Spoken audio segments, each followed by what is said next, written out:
ผู้ติดตามหรือ FC เนาะควรมีสติเนาะควรมีโลจิก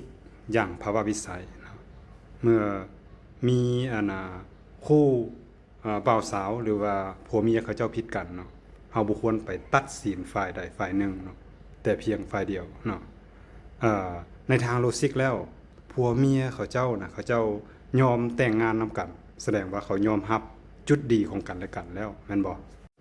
การที่เขาเจ้าผิดเถียงกันมันเป็นเหตุผลของฝ่ายใดฝ่ายหนึ่งหรือว่า